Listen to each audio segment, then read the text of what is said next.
Good evening and welcome to the one and only editor of the Courier debate for 2021. Candidates, you will be allowed 45 seconds to a minute for opening and closing statements. When answering a question, please keep your answers to 1 minute or under. I will be timing, so if you go over, I will interrupt you. If you go over this, you will be notified. This is a debate, so do feel free to respond to each other's answers. Those watching the stream, you can enter your questions for the candidates by using the hashtag NUSU Debates 2021 on Twitter. Repeat that one more time, NUSU Debates 2021 on Twitter, or through the live chat. Please make clear who your question is for and specify if you don't want your name to be read out. Full closed captions will be available after the event. If you want to ask a question and require closed captions, please specify in the question, and we have someone on hand who will write out a response for you. Now, candidates, let's begin with opening statements. Shall we start with Tom? Lovely, sounds good. Right, well, hello everyone, friends, family, and hopefully future voters. Thank you very, very much for joining us today. I hope you're all doing well. So as you've hopefully seen, my name's Thomas Moorcroft, and I'm taking part in this year's elections to become your new editor of the Courier. I'm an extremely passionate and very dedicated person. I've spent the last 3 years of my university experience putting a lot of time and effort into the Courier, and I'd love to translate my tenacity to the very, very top and represent the student paper. I'm aiming to use our platform to create a real change for Newcastle. I want to put editors' well-being in the spotlight. I want to give those who need a voice, who are the students of Newcastle, the ability to do so. And they're just 3 of the achievable targets I have in mind, and I'd see to fruition if I was editor of the Courier. So I hope you all enjoy the debate today, and I hope it shows why I'm the driven candidate which the editor of the Courier role truly deserves. Thank you. Thank you, Tom. Let's go to Joe now. Hello, I'm Joe. I'm an award-winning journalist who wants to use investigative reporting to hold the uni accountable. It's no exaggeration to say that students have had one of the worst years of university on record. We've had the cyber attack and COVID marshals in semester 1, and we're paying £9,000 for an education over Zoom. The university has let us down, and I can't promise to upend how the university operates, but I can make students aware of what's happening. That's the vision I've had this year as head of current affairs at the Courier, and with your vote, I want to continue it next year. I want to investigate the university, write progress reports for the sabbatical officers, get an email and online form for story tip-offs, and host workshops from journalists and graphic designers open to every student. Thank you. Thank you, Joe. Let's go to Dom now.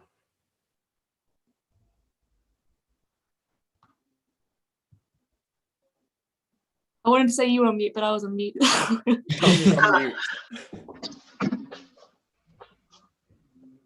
Yeah, apologies for that. I hope everyone can hear me. Okay, cool, I'll start. Hi, I'm Dom. I'm a 3rd year English language student. I'm a music editor at the Courier, and I'm also station manager of NSR. I've been involved with student media for all my 3 years at university and loved every single second of it, including the time I've spent with these 3. So I'm really passionate about student media and the Courier in particular, and I want the Courier to be even bigger and more exciting next year.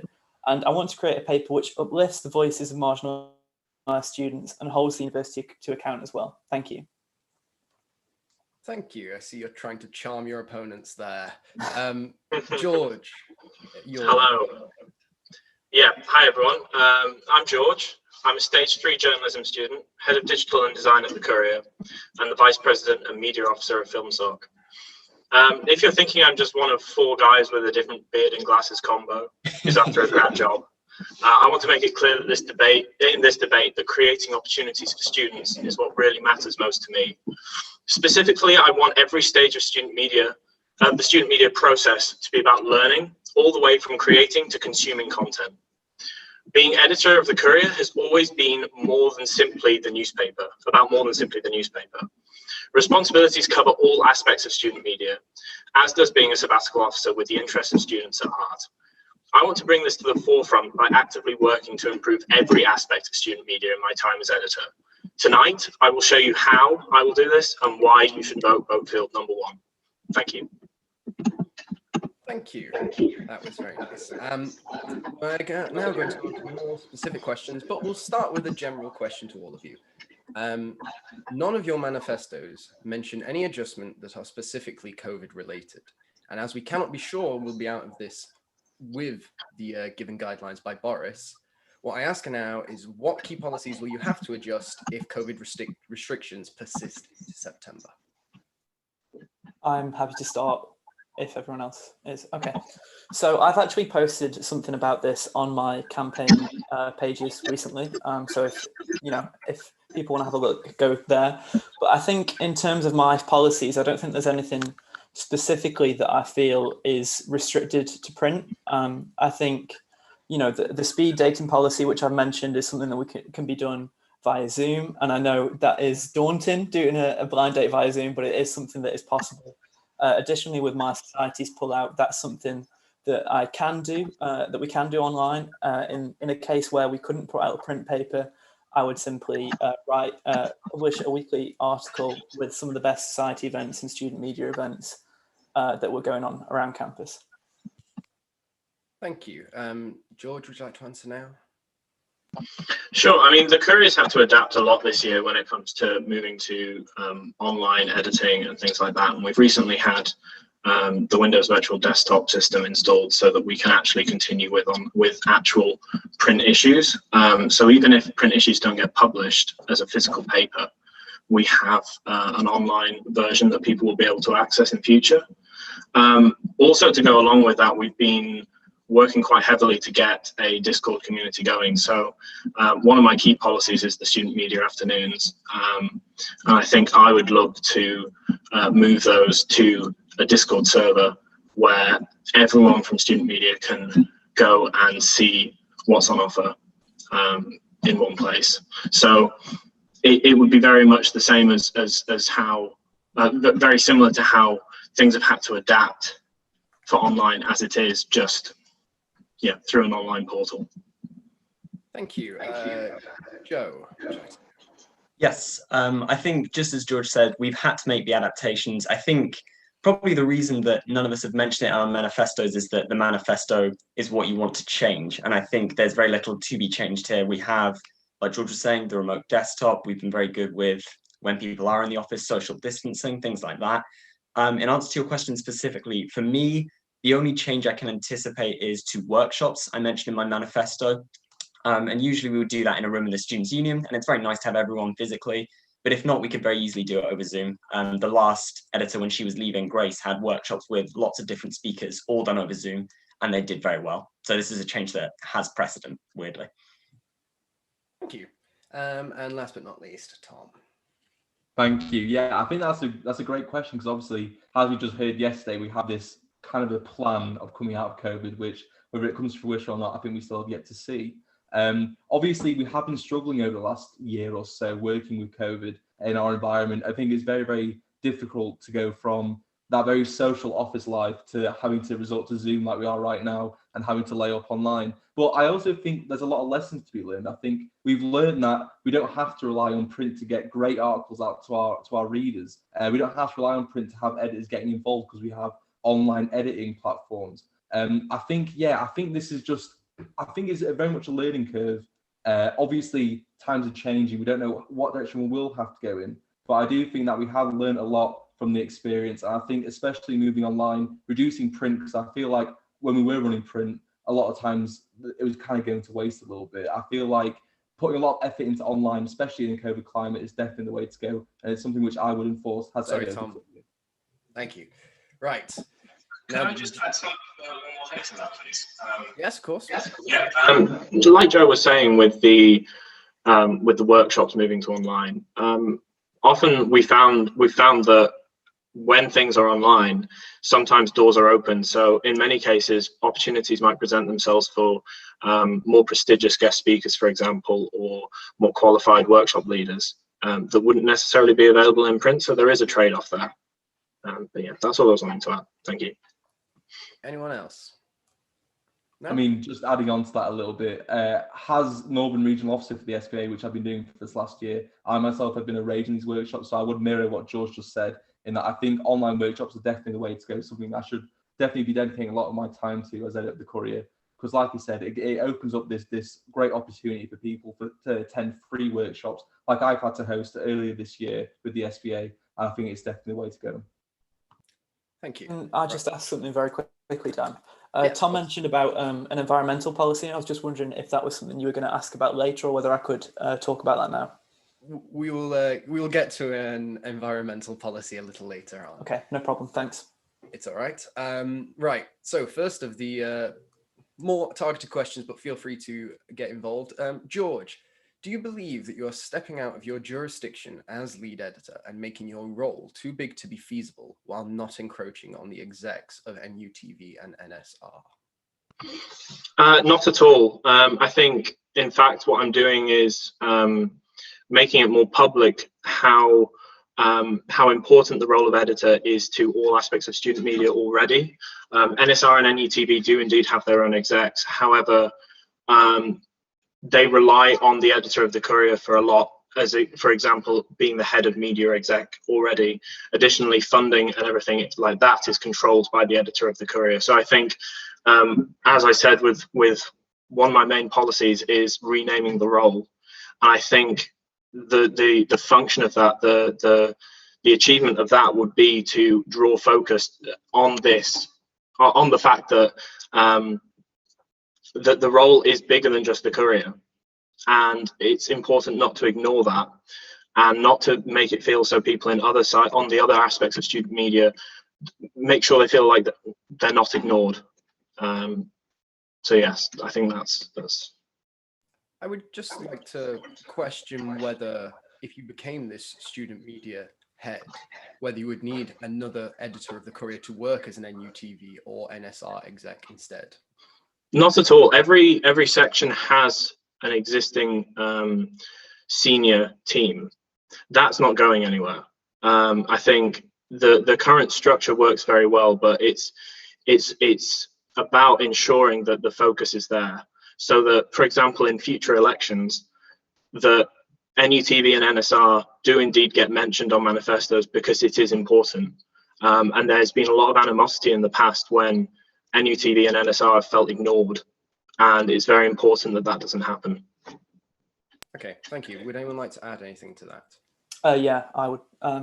So having been NSR station manager this year, obviously been on media exec as well, I know the relationship between the Courier and NSR, and I'd completely agree with George that it's something that is often overlooked. But I also think that what Ella's done this year as editor of the Courier, and I don't want to speak for her, but from my perspective, is that the editor has been more of a support role rather than sort of imposing plans on NSR. And I do feel that in terms of renaming the role as student media officer, you're not necessarily imposing any plans on NSR or NUTV, but I do feel that possibly it might be more pertinent to sort of see the role as a support role rather than something that you're sort of in charge of, if you get what I mean.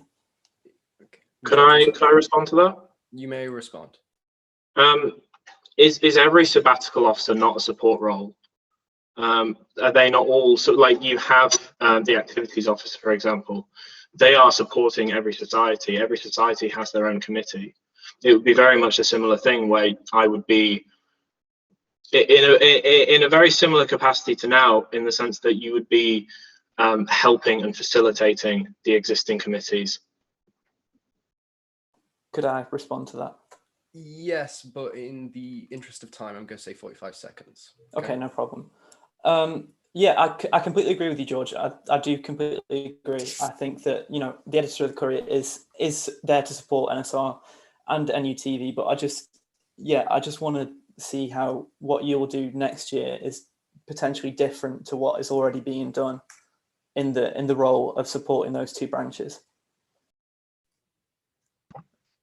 Could I make one final comment on that? A very short one. Final response, 45 seconds. I think it's important that NSR and NUTV are not ignored, and I think the student media afternoons plan I've set forward, the redistributing of funding, and just keeping NSR and NUTV in mind going forward is essential. And I think between the fear that the role would impose restrictions on NSR and NUTV isn't a concern compared to how much they have been ignored in previous years. Okay, thank you. Could I chip in, or do you want to move on, Daniel? I was just about to offer to both of you, but you get one response if either of you want it. Go ahead. Certainly, thank you. I'd say I only asked because I think I've got a vision here that's also relevant, where I spoke to NUTV and NSR, and I was like, what do you think would actually be helpful on an editor manifesto? And I think one of the most popular things is more collaboration, say. But they were actually saying, no, what would be more helpful is just general support, which is why my manifesto, in lieu of anything like what George is suggesting, which could be, a very good idea, mine is just to give them general support when they need it. There's specific things like reallocating funds. There's things like helping NUTV get their own office. But it's more when NSR and NUTV have an idea that requires Courier involvement. And a lot of them don't, because they do absolutely fantastic work independent of us. But when they do need the editor for help, then I'm there. Thank you. Tom, sorry. It's all right. Tom, anything you want to add, or? Yeah, I suppose I could just comment on my own personal experience with NSR. In that I myself had an NSR show this year. I'm very much aware of how much of a release NSR provides to students, being able to have something to put a lot of time and effort into. Obviously, nowadays with COVID, it's probably one of the few things I look forward to in a week is my Monday night radio show. But yeah, I would want anyone involved in NSR and NUTV to know that your thoughts won't go ignored with me as editor at the Courier. And I think, like George is saying, kind of having this little blanket of student media, I think is quite a significant policy. And that I think it's definitely something which I would consider, trying to get everyone's thoughts heard and making sure that, every branch of student media has a platform to speak out and have their own opinions voiced.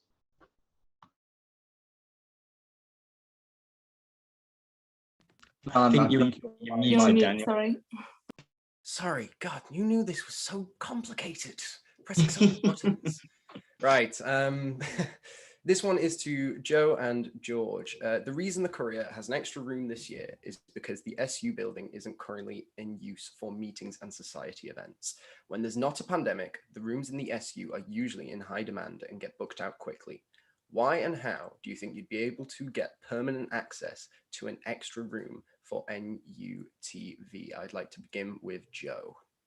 Joe. The reason I think we can get an office for NUTV is because if the room where the Courier office is currently wasn't for the Courier and it was something else, you would have asked the exact same question if we'd suggested bring a Courier office. It's the sort of thing that is impossible until it's done. And we've seen this year that actually, even though people have wanted it for years and the university insisted, no, we can't get it done, it's completely easy to get done.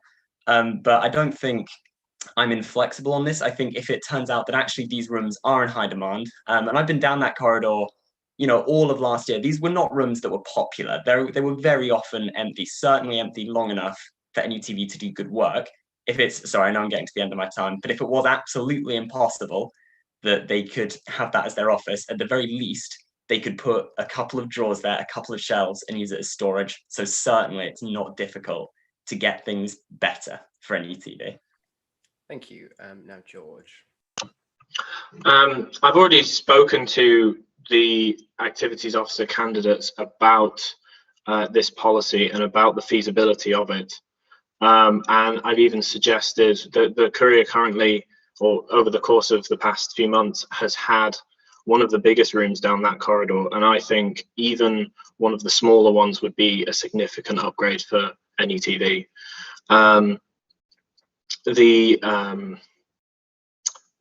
The fact is that if you weigh up the pros and cons of one room less for societies or one room more for NUTV, the benefits outweigh the cons so much, because NUTV can be better equipped to cover society events, promote societies, and encourage increased participation in memberships. And I think them having their own office would enable that so effectively. Thank you. You guys are getting good at keeping to this 1 minute thing, aren't you? Right.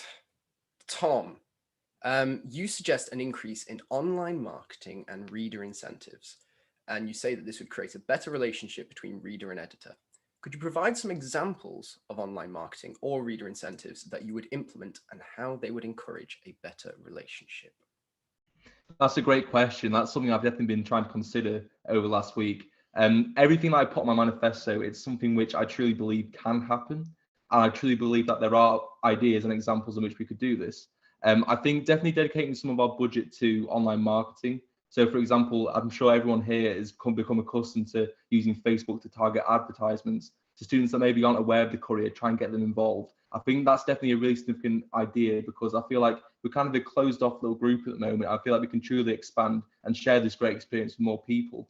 In terms of the actual incentives, I kind of wanted to get, obviously COVID pending, a lot of physical socials or online socials like we're doing right now with readers. I want readers to feel just as important as writers, and writers feel just as important as editors of the Courier, because we're three different groups that all make the Courier what it is today. I think we really need to cherish that. Thank you. Dom, don't think I'm letting you off. Could I just add something to that point and maybe a bit of clarification? Yes, Tom, thank you. Tom, were you talking about sponsored posts when you talk about online promotion? Was that what you were referring to? Am I misunderstanding? No. In terms of, so for example, people running for these elections, you can make adverts where you target certain demographics and certain students. I feel like having Courier adverts on Facebook and Instagram aimed at Newcastle University students who might see that and think, what's this? I'm not familiar with what the Courier is. Maybe I should get involved. I think, so no, not necessarily sponsored as in getting organisations to collaborate with the Courier, but more so just getting students involved directly. That's exactly what I was referring to. I'd like to. I disagree completely with that idea. Unfortunately, I think using. Can I just interject? You have 30 seconds on this topic. Sure. Yeah, I think using Courier money, which is supposed to be providing students with opportunities to pay for adverts, is a terrible waste of money and could be used in. Like with one of my policies, buying graphics tablets so that students themselves can make those adverts, can improve the branding of student media and learn something while doing it. I think that money should go into facilities. Am I allowed to respond, or Dan's currently muted, so I assume... Again, 30 seconds, sorry. 30 seconds, right. I hear what you're saying, definitely. I feel like definitely in my policies reducing the print budget so we have more money to use to invest in the Courier. I think that there's definitely some wiggle room to get some form of advert out there. Because again, I hear what you're saying about investing money in experiences for current editors and current writers. But unless we expand our writers and editors at the moment, I feel like we're only really contributing to people that are already aware of the Courier, whereas everyone can get involved in some shape or form. Thank you. I just want I would like to move on from this point, but I would like to ask Joe or Dom if they would like to put their input into this question. Yes, I had something to say. The thing was, have I got 30 seconds again? Yeah, we'll go with 30 seconds. Sure. So something I did in July is set up the two-man poon. This whole debate is just an excuse for my self-promotion, obviously. But the whole point was we would start from scratch, and yet still we've got hundreds of people liking the page. We have hundreds of readers. An article over Christmas got 6,000 views, and we did that all without spending a penny. So I think you can use digital advertising in just a couple of tricksy ways. You can just, if you post something with a picture, for example, it'll get more eyeballs on it. If you post regularly and at strategic times, then you'll get more readers. I think if you use nice Photoshop jobs and stuff like that, like a slick looking graphic, is that curtains? That's time. Okay, that would be how I would advertise. Can I have 30 seconds as well? Yes, you're allowed 30 seconds. No problem. I just want to respond to what Tom's saying by clarifying what I feel personally the Courier is for. The Courier is by Newcastle students for Newcastle students, and I think it's super important that we don't allocate funds to adverts which could be used to better serve the community that we already represent and try so hard to represent. That's all. Thanks. Thank you. We will come back to money in a bit, I can assure you all, so don't panic. I've got you covered. But since Dom hasn't had a question yet, a key point in your manifesto is to have a bigger paper. Does this not put a strain on your wallet and your team as they strive to do significantly more work and maybe prioritize quantity over quality? It is something that I am concerned about, and it's obviously something that I'll troubleshoot. So there may have to be some shifting around in terms of pages. Obviously, I can't tell you what that's going to look like right now, but it's something that I'll look into, no problem. And then also, I've referenced some of my environmental policies, one of which is to significantly reduce the amount of copies that we're printing. And I think that will hopefully balance out the budget. Though obviously I would have to troubleshoot that as well. Okay, I would just, before I let anyone interject, I would just like to ask an audience question that has come in about this particular topic to Dom. What are your plans for a clubs and societies pullout? We already give clubs a lot of space in sport, and the way a pullout works means it would need to be at least 4 pages. Would there really be that much content to fill? Yeah, I believe so. I think clubs and societies have been particularly hard hit. They've not been immune to COVID. I know from running NSR this year that it's been more difficult to get students involved, and it's been more difficult to get visibility for us as well. And then in terms of actually finding space for it, then we could just put it literally between 2 adverts, and it would just pull out and you put it straight up on your kitchen wall. So I think it's absolutely worthwhile to include that just so that those societies and student media as well, which I've stated in my manifesto, can get that visibility. I think it's absolutely crucial that we advertise in that way, and definitely worth it. Thank you. Would anyone like to make a comment? I'd like to, if that's all right, unless George, you want to go. After you, Joe. That's all right. Okay. So polite. We'll go with Joe. Minute. So what I was going to say is I would question, Dom, how you would be able to get the content consistently. So, for example, I wanted to do a faith roundtable with all the faith societies, and I emailed all of them, and then it was a few days before anyone replied. Then only 2 replied, and then there was the hassle of organizing dates. Then I had to transcribe, and I'm still in the process of doing that. So from cradle to grave, this is an idea that's 2 weeks. And I think to have stuff consistently coming out every single week, you might need to have it over 1 week. And I would question whether or not you would be able to do that consistently.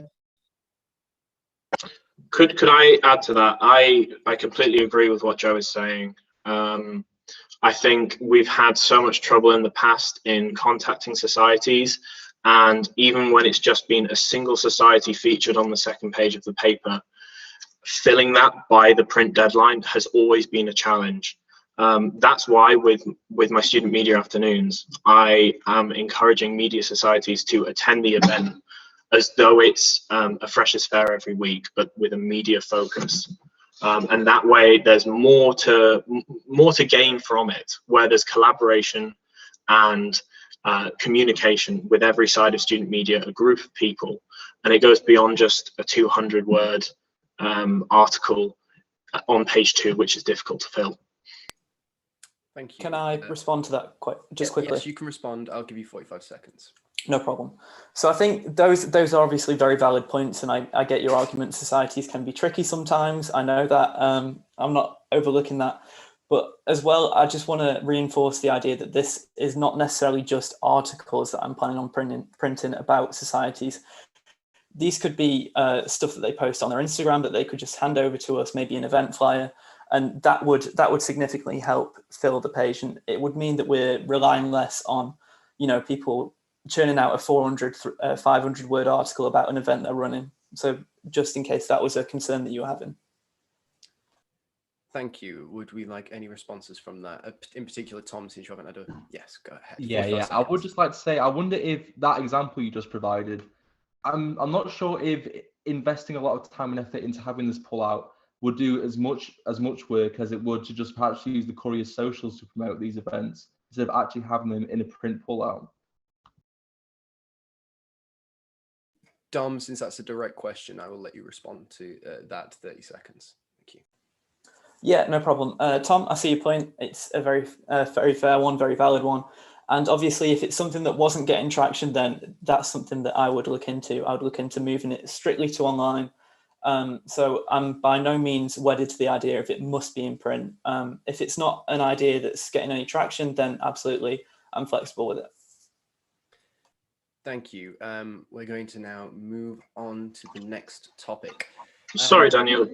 There was a talk about the print run before. Could I reverse back to that very briefly?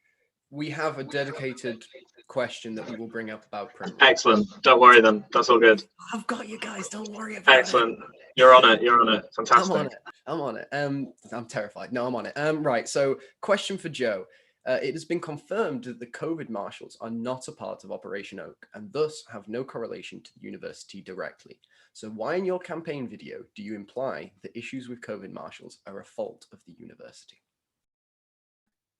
Well, I think a lot of the time there was the communication over them. I think university students felt like they were a part of them. I think there was also the issue of almost looking to cover the council's back. So what happened is that the university put money into Operation Oak. In Freshers Week, Operation Oak was assisting, I've lost my train of thought. They were assisting the COVID marshals. And I think there was still some fear of collaboration or them getting a little bit too close. And that's just what I wanted to draw attention to. Okay, would anyone like to come in on that one? Yeah, I just want to support Joe on that. I think it's not necessarily that the university was supporting them. I think it's that they weren't openly objecting to it that was a real problem.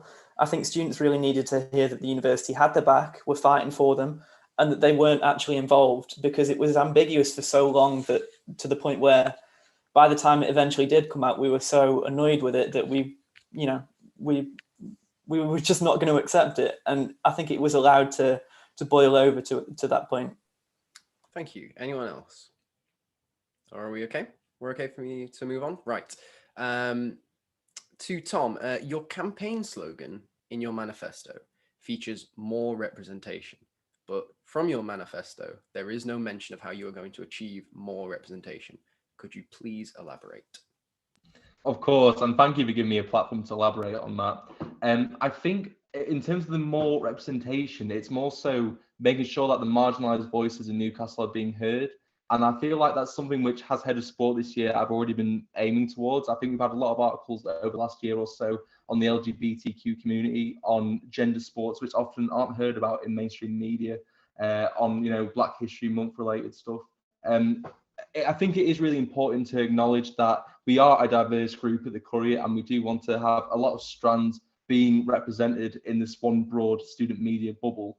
And so, yeah, I suppose that is something that I will elaborate on further, but I hope that I've somewhat elaborated on that point. I hate to be a stickler, but I would like to hear some propositions, because that was you were mentioning things that have happened already, and that the Courier is a diverse place. But you say more representation. It's more so making sure that we stay on the straight and narrow, and ensure that we're keeping up this representation. I wouldn't want anyone to kind of turn a blind eye to it, and that's something which I've been conscious of at times. I think it's sport, especially last year, I don't think we had enough representation. I think that's something I've been working on in my section, and something which I can hopefully elaborate on to others. I feel like I said, we want to make sure that everyone's being heard and everyone's voice is being heard. And yeah, I feel like it's more so this idea, this concept of representation, which we're already doing at the moment. I just want to ensure that gets continued into the next year. Okay, thank you. Would anyone else like to talk about anything representation based? I would, if that's all right. Or Dom, do you want to go? No, you go first, mate. No problem. We'll go Joe, then Dom, minute each. We're too polite in this. We need to start swearing at each other. Okay, so I think the thing that I would say for representation is I want to do an online form for pitches. And I know that doesn't seem to directly feed into representation. But whenever I find myself being asked, as an LGBT person, what do you think about this? I sort of buckle, because I feel uncomfortable with speaking for all LGBT people. A lot of the time when someone wants me to speak as an LGBT person, they don't actually want that. They want me to talk about LGBT trauma, and I'm either unqualified to talk about that or I feel uncomfortable. And I think if we have an online form where anyone can pitch any idea, suddenly we're not directing focus in the way that previously people have. So anyone can come with any idea they have, including ones that aren't being seen by, I mean, look at us. We're whiter than mayonnaise tonight. Like, people that perhaps we wouldn't realize, the lived experience of other people could be introduced that way. Thank you. We'll move on to Dom. Yeah, I have a similar point about representation, which is that I want to introduce marginalised groups columns for groups such as LGBTQ+, BAME, other religious groups, you know, lots of groups basically. And I think this will allow us to hear from a more diverse range of voices and to uplift the voices of those marginalised students who potentially do feel like they're being ignored and that they don't have a platform to speak about issues that are affecting them and their communities. This is absolutely not about, you know, me trying to be some kind of savior. That's absolutely not what it's about. I want to give people a platform to feel where they feel comfortable. And also I get Joe's point about, you know, it can feel uncomfortable sometimes to try and speak for all people, but I think I want to reinforce the idea that your experience absolutely is valid and people do want to hear it, and I want to help make that happen. I just have a question about that, because there is the issue of there's no better way of putting it, but a sort of segregationist idea of pushing marginalized voices into one area rather than incorporating them properly as equal individuals. I just want to really understand your thoughts on that, as you've mentioned the marginalized areas. Could you just clarify what you meant by segregation, and then in terms of properly being integrated? It's just that to put a direct column for marginalized voices in one area rather than directly incorporating it into the full Courier or the full newspaper or the full NUTV, whatever, it can feel a bit like you're being pushed out. I mean, I'm gay myself, and you know, you do get that idea of that you just want to be accepted as one rather than being put into a certain corner. I just want to hear why you particularly think it's a good idea to implement these columns. No, definitely. Thanks for the clarification. I see your point. I think the main thing I want to emphasize is that this column is not, it's not me trying to push all marginalized groups into one area of the paper, into one box. It's simply an opportunity for people to talk about things that are affecting their community or them in particular. And I think, responding to your point about integrating people from these groups into the paper more, I think what having these columns does is it increases the visibility of issues within these communities, so that people from those communities hopefully will see that and think the Courier is something that I can be part of because it's something that can speak to me or can speak for my group. And I think that's super important, that we represent as many people as possible. And by having these columns, it will hopefully increase representation across the paper and make people feel as if that they can be involved across the paper as well. Thank you. Anyone like to make a point on that?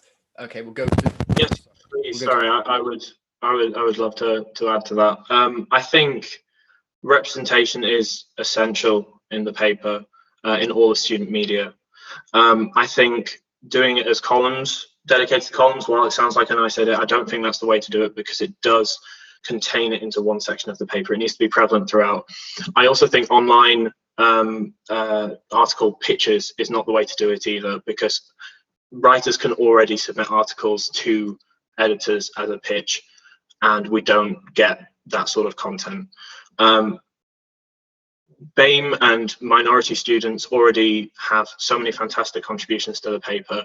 For example, the article of the year last year was by a BAME student talking about loneliness. That was fantastic.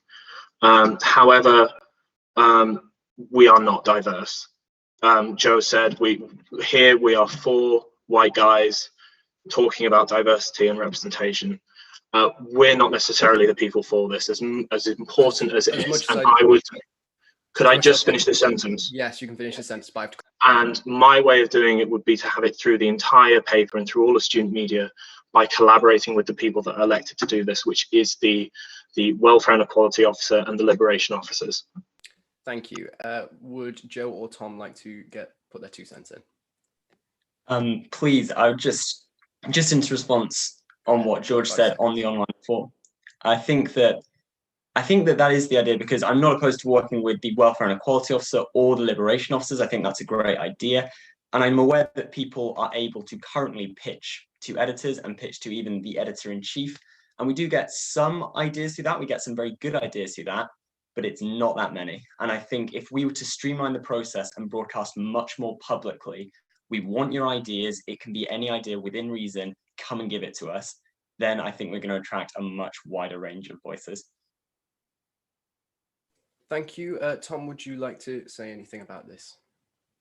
I think I'm all right. I'd just perhaps like to further my comment in that I do appreciate like Dom's idea of having this section, but again, I feel like it is important to have it on the entirety of the paper as opposed to perhaps dedicating a portion of the paper to that voice. So yeah, I feel like ensuring that we're doing as much as we can to show a big range of diverse groups in the Courier is definitely the way to go in the future. Thank you. We are going to move on to questions from the audience in a minute. Before that, Ella, would you like to interject and add anything that you would like to talk about? Yeah, I think you've covered a lot of it there, and thanks so much everyone for bouncing off each other and making a really, really good debate. The first thing I just wanted to ask is to do with the print run. So the printers now will not currently print lower than the current amount we print per issue. So with you wanting to lower the number of issues for the sake of the environment, would a change to printers to one potentially further away really be the most effective option for this? Who would like? Joe, I'll give you a minute and then we'll move on to other people. Thank you very much. Yes, I think that's a good point. What I would do is I would spend the summer scanning for printers, looking for quotes, and then if we were able to find a reasonable price that would do a lower amount, then we would go for it. Of course, we would have to assess the environmental impact. So it might be that we lose a newspaper, but we gain in CO2 emissions, if you see what I mean. If that was the case, then I wouldn't inflexibly reduce the print run, but I don't think it would be difficult to find somewhere that is close enough that the trade-off wouldn't be beneficial. I think it is possible to find a printer where we save on paper more than we gain in emissions, say, in delivery. Thank you. Dom, I know you had I believe, please tell me if I'm wrong, you had a green comment in your manifesto. Would you like to elaborate on this topic? I did, yeah. I completely second Joe's point about, looking around for different printers and seeing if it is effective to do it that way, to move to a different printer and get a lower print run. But also, I think one of the things that I've made clear on my campaign pages is that I want to focus a bit more on distribution. Currently, I think Tom mentioned this earlier as well, I feel like we're distributing in too many places and this distribution is also not advertised well enough. So what I'd like to do is particularly focus on that distribution, distribute in maybe less places, but in a more targeted way, advertise these spaces more and make students aware of where they can pick up the paper so that we're not losing any papers unnecessarily through papers being distributed in the wrong places. Could I add on to what Dom was saying, please? Yes, thank you. Awesome.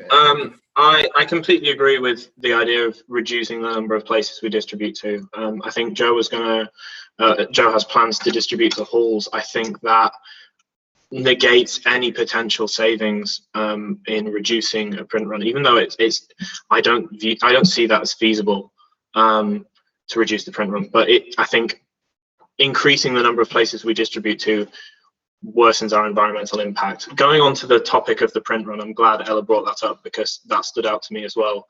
I don't see the value in potentially sacrificing a relationship with a business that we have built trust with, that is reliable, and we have a local business as well, which we have a good relationship with, to risk maybe saving a bit of money, maybe saving a tiny amount on our environmental impact. I just don't think it's worthwhile or viable, to be honest. Could I come back on that? Right. I would like to hear from Tom first because he's not had a chance to speak. We're going for 30 seconds at the moment, guys, because we've been on this for a while, and I have an audience question. So we're going to go Tom 30 seconds, Joe 30 seconds, audience question about this topic. Thank you. Right, I'll try and keep it quick.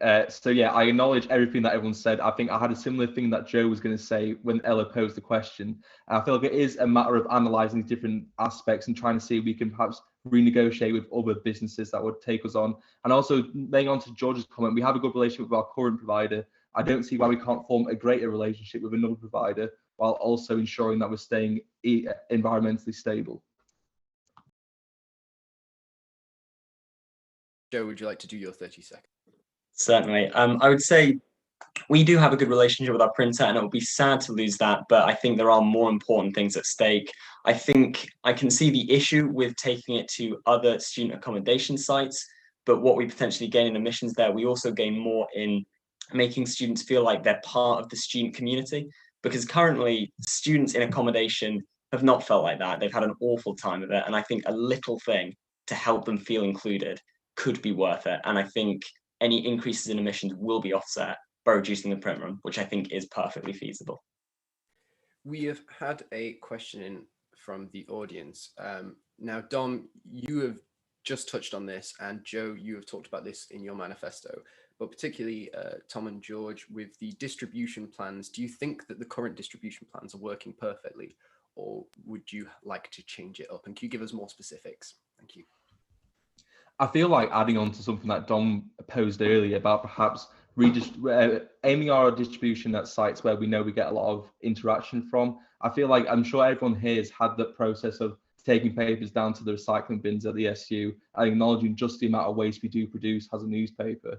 So I think, like Dom said, perhaps targeting certain sections. I know we tried to introduce having print runs delivered to halls as well. I think that's also something that we can develop, especially going on into next year. So yeah, I do think that distributing in certain locations and to halls is definitely the way to go next year. Thank you. George, can I just get your response on that, please? Absolutely. I think it has to be one or the other. If students can't be on campus and we somehow manage to get a print issue out, it should go to halls and only halls. If students are on campus, then there's no reason to take it to halls. It should be placed in the spots where students most frequently walk past and visit. I think going back to the talk of the changing the supplier, I think it's not worth the risk. I think, as I say, it's fractional savings for potentially risking a much worse supplier. Yes, and I want to say I agree with Dom's idea as well. Yeah, sure. Sorry. I got to be the bad guy. I have to be the bad guy. No, it's all right. I understand. Don't worry. I would just like to go to Ella for one more question, and then we will head straight over to the audience questions. Thank you. Yeah, this one's just for Joe. So I just wanted to ask, are you aware that the sabbatical officers already produce progress reports, and how will these differ from the ones that you're talking about in your manifesto? You'll get 1 minute. 1 minute. So the aim would be to just make these more public. I think currently the sabbatical officers, the students have been really nasty, I think, in places with sabbatical officers. You see that on things like NUFES, and I think with more public communication. So I think most students aren't aware that sabbatical officers already produce progress reports. I think if we do them much more regularly, more publicly, published in the Courier, and if we invite them in more of an interview format to explain through decisions they made with their manifestos and why they weren't able to live up to them, how quickly they were able to live up to the promises they kept, I think that could improve the relationship between SABs and students and let SABs get on with their jobs in peace. Thank you. I would like to now move on to audience questions, if that's all right with everyone. Could I just talk about the progress reports a second, please? Literally like 20 seconds. You get 20 seconds. I'm holding you to it. Very quick, very quick. As a SAB yourself, well, potential SAB yourself, Joe, for any of us here, I'm not sure how reporting on your colleagues would work. I think the progress reports that are already there should do a good enough job, and I think publishing those, if possible, would be enough. Joe, literally 20 seconds, and then I'm 20 seconds. Oh, that's a good point, George. I think the way to do it would be to have the head of current affairs or the news sub-editors or anyone else willing to do it, to have it, because I can see with the editor doing it, there'll be a conflict of interest, and that's something that we could avoid quite easily. Thank you. Ella, you go ahead. Just to make clear that the progress reports are published on the NUSU website for everyone to see. So it's just a matter of getting engagement up. We also have frequent blog posts on there as well, talking about what we've been up to and what we're doing, that we really try to encourage engagement with. But yeah, that's just a point of information there. Thank you. Right. To all candidates, I have spoken to many first-year students this year. Many of them did not know that the Courier existed, as there was no real freshers fair. How do you plan to advertise the Courier more widely next year? We will start with Tom. I mean, I think that this was pretty much relating to the comment I said earlier, relating to Facebook advertising. I'd just like to clarify on that. I feel like I might have been misleading. I'm not suggesting that we dedicate a huge portion of our budget. I mean, I feel like a lot of people here have seen that just dedicating, I mean, for me personally, £2 a day into my advertisements seems to have quite a good outreach. I feel like just having a slim portion of our budget related to having the demographic and interest as Newcastle University and getting our voice out there to these students would really make sure that this really upsetting statistic that you just stated wouldn't be the case in the future. Thank you. I just want to quickly mention, I'm sorry, but for time's reasons, I want to give you all a minute to do your conclusions. I'm just going to speed these up to, I just want quick 30-second responses. Thank you. So Joe, can you go? Thank you. My plan would be distribution in halls. I think that this shows that this is a very important policy, and also promoting 5 times a day. It sounds stupid, but if we post regularly, people will take notice. That was quicker than 30 seconds. I did well. That was so good. Thank you. George, go on. Social media managers, improving the quality of our online content on Facebook, Instagram, Twitter, using curatorial tools to develop interactive timelines, things like that, dedicated training for social media managers. On top of that, student media afternoons. They would be a significant event on campus about all the student media, bringing in a lot of interest. Done. Sorry, Dan, you're muted. Yes, sorry, Dom, your 30 seconds, please. God, I'll get this one day. Yeah, so our second idea is about social media managers. Also, I think what I mentioned earlier about targeted distribution, that will help improve it. I think obviously the reduced or lack of footfall on campus had a massive effect. So I think actually advertising these bins much better, you know, making them more colourful, have Courier logos all over them. And then in terms of what Joe said, I second that as well, in terms of just posting more.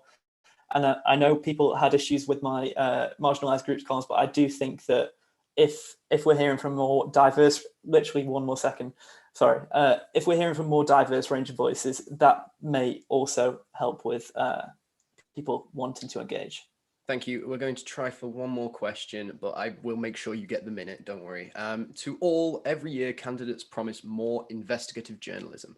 As all the candidates are already writers for the Courier, why hasn't this already been implemented? Let's start with Joe this time. What I would say is that it has been implemented. We've looked at student satisfaction, we've looked at interactions with COVID marshals, and we've found out a lot. I think that it's already happened, and there are things that you can use like surveys, freedom of information requests that help get information out of university and the students, and I just want to continue that. Thank you. Could we'll go to George, yeah.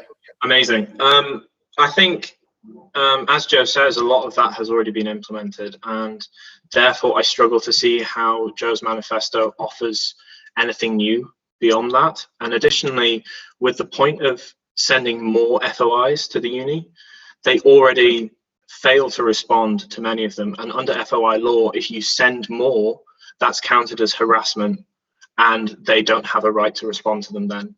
They don't have a requirement to respond to them then. So that is a failed strategy. Thank you. Joe, I will let you respond. I'd like to go to Dom and Tom first, and then okay. Back to you. So Dom, your 30 seconds, please. Yeah, absolutely. We already do investigative journalism, so I don't think it's something that we need to build on as much because it's already something that's in place. Instead, what I would like to do is introduce a space for open letters, and I think this will have a similar impact to the role of the investigative journalism, in that we will publish open letters from students, and that will fight for the same change that I can't get my words out, that those articles have. Sorry, I apologize. Thank you. Tom, 30 seconds, and then Joe, you get 30 seconds, and then we'll move on to final statements, everyone. Yep, no worries. So I would just like to say that I feel like there's perhaps a stigma around the Courier in that a lot of people think that we're just a very basic system in which people put articles up and then people select those articles, write them, etc., etc. I feel like getting from a grassroots level, ensuring that first and second years are aware about the power the Courier has and that they can have this freedom to investigate whatever they want in the world of journalism is something so rich and so pure and something that we should definitely be centering on in the future. Joe, just like your 30-second response, please. Thank you. So in terms of the idea of sending FOIs being harassment, that's true if it's around the same issue and it's deliberately, there is a word, but deliberately obstructive. If you send them on different topics, it's not counted as harassment. The issue with FOIs this year predominantly has been they will respond, it'll just take them a while. If they don't respond at all, or they don't, first of all, not responding at all, that breaks the law. They have to respond in some sense. But if they refuse to divulge information, then that's something we can also write on and report on.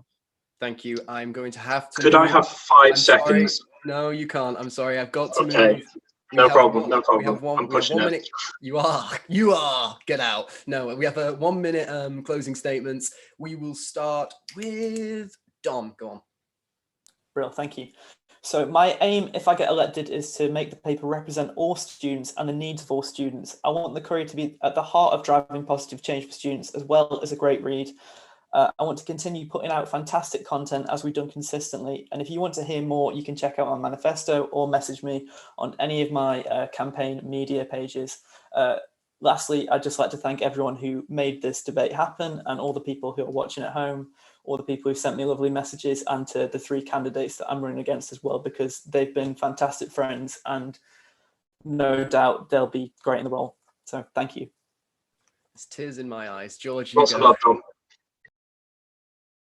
George, you can go now. Your 1 minute statement. Amazing. Okay.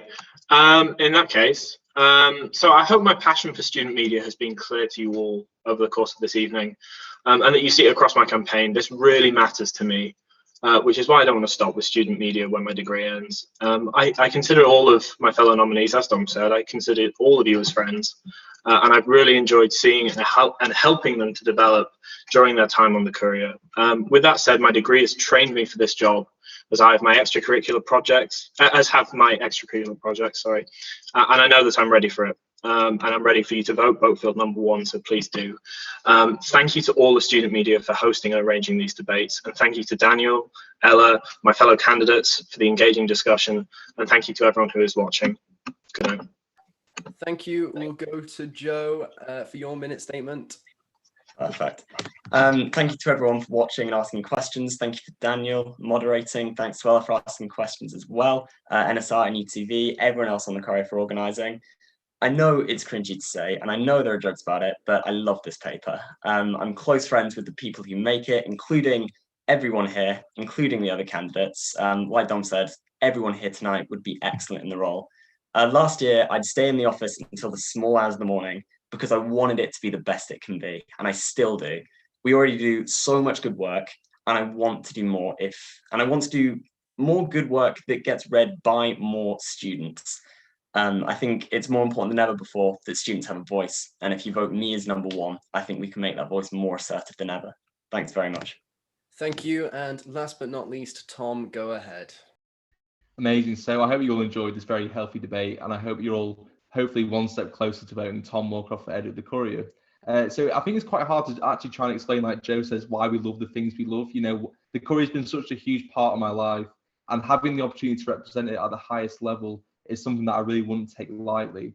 So I think Thomas Moorcroft is the student who I hope you've seen will eat spicy wings for his campaign video, so just how much he's willing to do to get your vote. You know, Tom's the kind of guy who puts himself out there, goes out of his comfort zone and advertises himself for Newcastle students to see. I've come a long way through this campaign. If I get made editor of the Courier will come a long way too. So I'd just like to say, perhaps you could follow me on Instagram at Vote Moorcroft for Editor, facebook.com/Moorcroft for Editor. And again, thank you very much for everyone involved, and I hope you all have a great rest of the week.